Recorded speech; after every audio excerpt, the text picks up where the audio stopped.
नमस्कार, जोहार, जय हिंद मेरे प्यारे साथियों। आप सभी का बहुत बहुत स्वागत है हमारे इस यूट्यूब चैनल पे। दोस्तों, अगर आपके घर में कोई वृद्धा पेंशन लेने वाला बुजुर्ग है, विधवा पेंशन लेने वाली माता बहन है या दिव्यांग पेंशन का लाभ लेने वाला कोई सदस्य है, तो आज की यह वीडियो आपको बिल्कुल अंत तक देखनी चाहिए, क्योंकि आज हम सिर्फ यह नहीं बताएंगे कि पेंशन का पैसा आया या फिर नहीं, बल्कि आपको समझाएंगे कि पेंशन को लेकर इस समय सबसे ज़्यादा चर्चा किन बातों की हो रही है। 5,000 बकाया वार्षिक वाली बात क्या है, 1,000 की पेंशन और 2,500 की चर्चा में कितनी सच्चाई है, झारखंड सरकार ने पेंशन के लिए बजट में कितना प्रावधान किए गए हैं, 24 जिलों में भुगतान किस तरह होता है, और सबसे ज़रूरी, अगर आपके पड़ोसी के खाते में पैसा आ गया है लेकिन आपके खाते में नहीं आया है अभी तक, तो क्या करना चाहिए आखिर आपको। इसलिए सभी सवालों का इस वीडियो में देंगे, इसलिए वीडियो को छोड़ के मत जाइए, क्योंकि अंत में मैं आपको पेंशन का पैसा अटकने के कुछ कारण भी बताऊंगा। तो चलिए सबसे पहला न्यूज़ समझते हैं, बजट की बड़ी बात। दोस्तों, सबसे पहले बात करते हैं मुख्यमंत्री सार्वजनिक पेंशन योजना की। यह झारखंड सामाजिक सुरक्षा व्यवस्था की महत्वपूर्ण योजनाओं में से एक है। इसका उद्देश्य लाभार्थियों को आर्थिक सहायता देना, ताकि वृद्ध, विधवा, दिव्यांग और अन्य पात्र लाभुकों को नियमित आर्थिक सहारा मिल सके। अब यहाँ एक बहुत ज़्यादा ध्यान रखनी होगी, सरकार के बजट में किसी योजना के लिए बड़ी राशि का प्रावधान होना और आपके व्यक्तिगत बैंक खाते में पैसा आना दोनों अलग अलग बातें हैं। वित्तीय वर्ष यानी कि FY 2026-27 से जुड़ी बजट जानकारी में मुख्यमंत्री सार्वजनिक पेंशन योजना के लिए लगभग 3517.23 करोड़ के प्रावधान की बात सामने आई है। इतना पैसा जो है यहाँ पे पास हुआ है। इसका मतलब यह है कि सरकार ने पेंशन योजना के लिए बजटीय प्रावधान रखा है, लेकिन इसका यह भी मतलब बिल्कुल नहीं है कि बजट पूरी तरह से राशि एक साथ सभी लाभार्थी के खाते में भेज दी जाएगी। ठीक है, यहाँ पे है पैसा विभागीय प्रक्रिया, लाभार्थी सूची, स्वीकृत जिलेवार प्रक्रिया और बैंक के माध्यम से चरणबद्ध तरीके से पहुँचता है। 10,000 करोड़ से ज़्यादा वाली खबर का क्या मतलब है। देखिए दोस्तों, सोशल मीडिया पर आपको कई बार ऐसी खबरें दिखाई देती है जिसमें 10,000 करोड़ से ज़्यादा की राशि का जिक्र होता है, तो यहाँ भ्रमित होने की ज़रूरत नहीं है। कुछ रिपोर्ट में मुख्यमंत्री मैया सम्मान योजना और मुख्यमंत्री सार्वजनिक पेंशन योजना दोनों को मिलाकर बड़ी राशि जिलों के लिए जारी किए जाने की जानकारी सामने आई हुई थी। ठीक है, यानी कि अगर यहाँ पे किसी खबर में 10,000 करोड़ से ज़्यादा की राशि लिखी है, तो सबसे पहले यह देखना जरूरी है कि वह राशि किस योजना की है और किन किन योजनाओं को मिलाकर बताई गई है। इसलिए सिर्फ बड़ी रकम देखकर यह मत मान लीजिए कि उतनी राशि अकेले पेंशन योजना के लिए है। अब आते हैं सबसे ज़रूरी सवाल पर, पेंशन खाते में क्यों नहीं आई। मान लीजिए आपके गाँव में किसी व्यक्ति के खाते में पेंशन आ गई है, आपने उसका बैंक पासबुक देखा और उसमें पेंशन की एंट्री दिखाई दे रही है, लेकिन जब आप अपना खाता देखते हैं तो आपका पैसा नहीं आया है, तो इसका मतलब यह बिल्कुल नहीं है कि आपकी पेंशन राशि जो है पूरी तरह से बंद हुई है। कई बार भुगतान की प्रक्रिया जिले, लाभार्थी रिकॉर्ड और विभागीय स्तर पर अलग अलग समय पर दिखाई दे सकती है। इसलिए सबसे पहले घबराने के बजाय 5 चीज़ें आपको चेक करना। पहला, बैंक खाता आपका चालू है या फिर नहीं।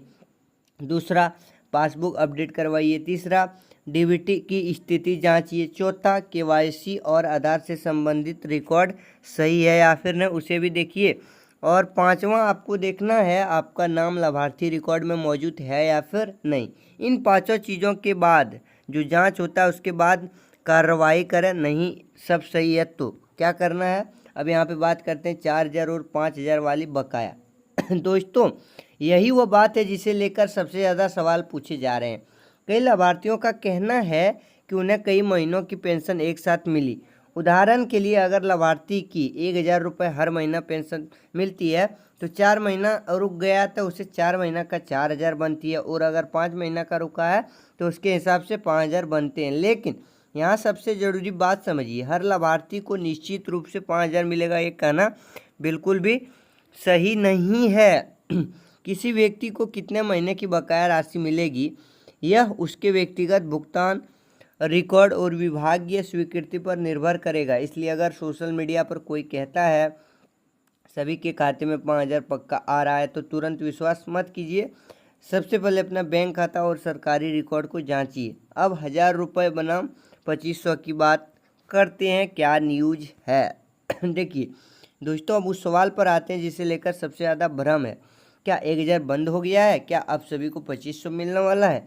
इस विषय में सोशल मीडिया पर कई तरह के दावे चल रहे हैं, लेकिन आपको किसी भी राशि को पक्का मानने से पहले आधिकारिक सरकारी आवेदन या विभागीय सूचना जरूर देखनी चाहिए, क्योंकि अलग अलग सरकारी योजनाओं की राशि को कई बार सोशल मीडिया पर आपस में जोड़ दिया जाता है। इसलिए थंबनेल या वायरल पोस्ट देखकर यह निष्कर्ष मत निकालिए कि आपकी सार्वजनिक पेंशन निश्चित रूप से 2,500 हो गई है।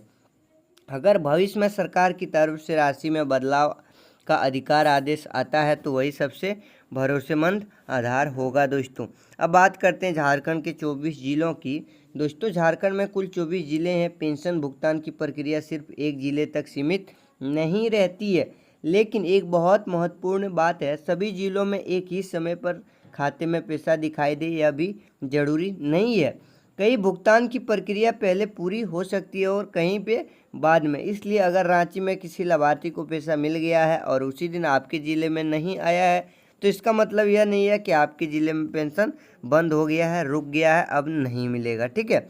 इसी तरह अगर आपके पड़ोसी के खाते में पैसा आ गया है लेकिन आपका खाता में नहीं आया, अभी खाली है, तो पहले अपना रिकॉर्ड सब कुछ जाँच कर लीजिए। अब चलिए दूसरा अपडेट, बोकारो और दूसरे ज़िले की भुगतान की जानकारी। दोस्तों आपके द्वारा दी गई जानकारी के अनुसार बोकारो जिलों में से सभी सामाजिक सुरक्षा पेंशन अंतर्गत पिछले महीनों की राशि के भुगतान की जानकारी सामने आई है। इससे एक बात साफ समझ में आती है कि कई जगहों पर लंबित किस्तों को विभागीय प्रक्रिया के अनुसार जारी किया जा सकता है, लेकिन किसी एक ज़िले में भुगतान होने का मतलब यह नहीं है कि उसी समय झारखंड के हर लाभार्थी के खाते में पैसा आ गया है। इसलिए अपने ज़िले की स्थिति को प्राथमिकता दें। चलिए अब है अपडेट, पैसा नहीं आया तो ये गलती बिल्कुल मत करना। अब दोस्तों बहुत ध्यान से आपको सुनना चाहिए। अगर आपकी पेंशन अभी तक नहीं आई है तो किसी अनजान व्यक्ति के पास जाकर यह मत कहिए कि मेरी पेंशन चालू करवा दीजिए। और अगर कोई व्यक्ति फ़ोन करके कहता है आपकी 5,000 पेंशन आई है, OTP बताइए, तो तुरंत आपको सावधान होना है, OTP नहीं बताना है। अगर पूछेगा आपको ATM पिन बताइए तो भी नहीं बताना। अगर आप फ़ोन पे, गूगल पे वगैरह चलाते हैं तो आप अपना UPI पिन भी मत बताइए, बैंक का पासवर्ड मत बताइए, और अगर अनजान व्यक्ति का पैसे भी मत भेजिए। कोई मांगता है आपसे पेंशन के नाम पे तो ये स्कैम है। पेंशन के नाम पर ठगी करने वाले लोग इसी तरह लाभार्थियों को निशाना बना सकते हैं। चलिए अब जानिए पैसा नहीं आया तो क्या करें। सबसे पहले अपना बैंक पासबुक अपडेट करवाइए। फ़ोन का SMS नहीं आता है लेकिन बैंक खाते में राशि जमा हो चुकी होती है, इसलिए एक बार चेक करिए खाता। दूसरा, बैंक अपने खाते की स्थिति, DBT सभी जानकारी देखिए, KYC देखिए। और पांचवा, अगर सब कुछ सही है लेकिन लंबे समय से पैसा नहीं मिली है तो पंचायत, प्रखंड या संबंधित सामाजिक सुरक्षा अपना ब्लॉक में जा कर के जरूर दिखवा सकते हैं आवेदन की स्थिति। ठीक है, तो ये था जो कि आपको बताएं, इतना सारा न्यूज़ था, कवर किए। तो आई होप आप सभी को वीडियो अच्छी लगी हो और अच्छी जानकारी मिली हो। तो अगर वीडियो अच्छा लगे तो लाइक कर दीजिए और ऐसे ही जानकारी तुरंत प्राप्त करने के लिए चैनल को सब्सक्राइब कर लीजिए। तो चलिए फिर मिलेंगे अगले वीडियो में, तब तक के लिए जय हिंद, जय जोहार।